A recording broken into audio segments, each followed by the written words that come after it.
Schick Silk Touch-Up Razors. These are so great, you guys. They are super inexpensive and they're gentle on the skin.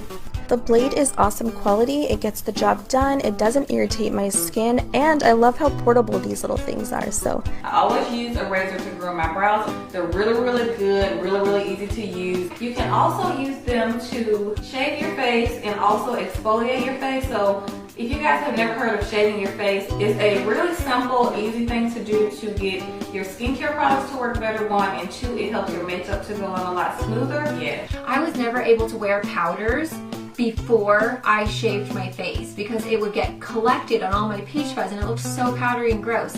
And now that you once you have no peach fuzz and you're exfoliated and your skin is just so smooth, the powders melt into your skin. You never look powdery. Honestly, it's a life-changing experience. Now they do also come with another little attachment that you can slide right on top of the blade, and this is great for precision or precise eyebrow shaping. And I'm just gonna go right into my eyebrows, just the little hairs under here, and I'm gonna clean those up.